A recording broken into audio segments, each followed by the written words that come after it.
Hello friends, ഇന്ന് നമുക്ക് എള്ളുണ്ട എങ്ങനെ ഉണ്ടാക്കുന്നതെന്ന് നോക്കാം.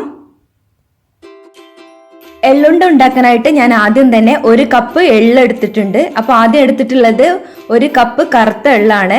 അപ്പോൾ അത് നമുക്ക് ഇതുപോലത്തെ ഒരു ചീനച്ചട്ടിയിലേക്ക് ഇട്ട് കൊടുക്കാം. അപ്പോൾ ഇതിലിട്ടിട്ടാണ് നമ്മൾ വറുത്തെടുക്കുന്നത്. അപ്പോൾ 1 കപ്പ് കറുത്ത എള്ള് ആദ്യം ആഡ് ചെയ്തു. വറുത്തെടുക്കാൻ വേണ്ടിയിട്ട് സ്റ്റൗവിലേക്ക് വെക്കാം. അടുത്തതായിട്ട് ഞാനിവിടെ എടുത്തിട്ടുള്ളത് 1/4 കപ്പോളം വെളുത്ത എള്ളാണ്. അപ്പോൾ വെളുത്ത എള്ളാണ് എടുക്കുന്നത്.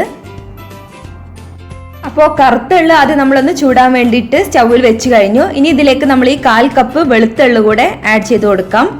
അപ്പോൾ ഞാൻ രണ്ട് എള്ളും കൂടെ മിക്സ് ചെയ്തിട്ടാണ് ഇവിടെ എള്ളുണ്ട ഉണ്ടാക്കുന്നത്. ഇനി നന്നായിട്ടൊന്ന് വറുത്തെടുക്കണം. ഇതൊന്ന് ചൂടാക്കിയിട്ട് എടുക്കണം. നിങ്ങൾക്ക് വേണമെങ്കിൽ ഒന്നെങ്കിൽ കറുത്ത എള്ള് വെച്ച് മാത്രം ഉണ്ടാക്കാം, അല്ലെങ്കിൽ വെളുത്ത എള്ള് വെച്ചിട്ടുണ്ടാക്കാം, അല്ലെങ്കിൽ ഇതുപോലെ രണ്ടും കൂടെ മിക്സ് ചെയ്തിട്ട് അപ്പോൾ രണ്ടിൻ്റെയും ടേസ്റ്റ് കിട്ടും. നമുക്ക് എള്ളുണ്ടയിലേക്ക് വേണ്ടത് ശർക്കരയാണ്. 4 അച്ച് ശർക്കര എടുത്തിട്ടുണ്ട്.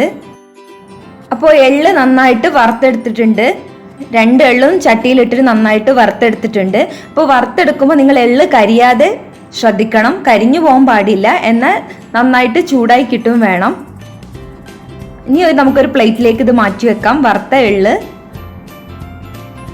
ഇനി നമുക്കൊരു പാൻ എടുത്തിട്ട് നമ്മുടെ ശർക്കരപ്പാനി ഉണ്ടാക്കിയെടുക്കണം. അപ്പോൾ അതിനായിട്ട് 1 കപ്പ് എള്ളിലേക്ക് 4 ശർക്കരയാണ്.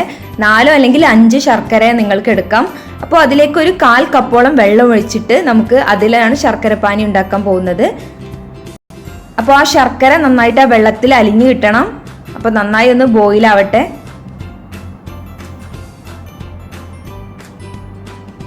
ഇപ്പോൾ ശർക്കരപ്പാനി ഏകദേശം റെഡിയായി വരുന്നുണ്ട്.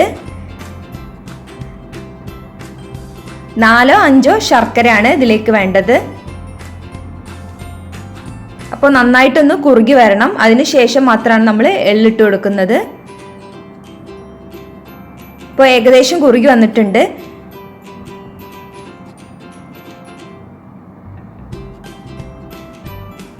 ഇനി ഇതിനൊരു നല്ലൊരു ഫ്ലേവർ കിട്ടാൻ വേണ്ടിയിട്ട് നമുക്ക് ഏലക്ക പൊടി ഇട്ട് കൊടുക്കാം.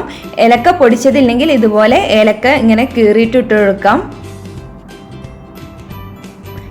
ഏലക്ക പൊടിയാണ് ബെറ്റർ. അപ്പോൾ ശർക്കര പാനിക്ക് നല്ലൊരു ടേസ്റ്റ് കിട്ടും. ആ ഒരു ഏലക്കൻ്റെ ഫ്ലേവർ കൂടെ ഉണ്ടാവും.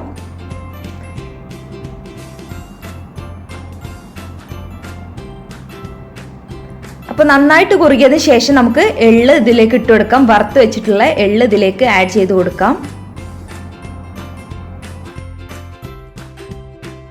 ഇനി ആ ശർക്കരപ്പാനിയിൽ നമ്മുടെ എള്ള് നന്നായിട്ടൊന്ന് കുറുകി വരണം. നന്നായിട്ടൊന്ന് ചൂടായി കിട്ടണം.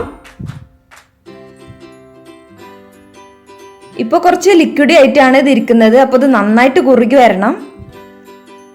ആ എള്ളിൽ ശർക്കര നന്നായിട്ട് കുറുകി വരണം. അപ്പോൾ നമുക്ക് നന്നായിട്ടൊന്ന് ഇളക്കി കൊടുക്കാം. അപ്പോൾ ഏകദേശം ഡ്രൈ ആവുന്നത് വരെ ഇതുപോലെ ഇളക്കി കൊടുക്കണം. ഇനി നമുക്ക് ഇത് ഓരോ ബോൾസ് ആക്കി എടുക്കണം. ചൂടോട് കൂടി തന്നെ ബോൾസ് ആക്കി എടുക്കണം. അപ്പോൾ കയ്യിൽ കുറച്ച് ഓയിൽ പുരട്ടിയിട്ട് ഇതുപോലെ ബോൾസ് ആക്കി എടുക്കണം. അപ്പോൾ ആ ചൂടോട് കൂടി തന്നെയാണ് ബോൾസ് ആക്കി എടുക്കേണ്ടത്. ഫ്ലെയിമിൽ നിന്ന് ഓഫ് ചെയ്തിട്ട് പെട്ടെന്ന് തന്നെ ഇത് ബോൾസ് ആക്കി എടുക്കണം. അല്ലെങ്കിൽ ഇത് ഹാർഡായി പോവും. ചൂടാറി കഴിഞ്ഞാൽ ഇത് ഹാർഡായി പോവും.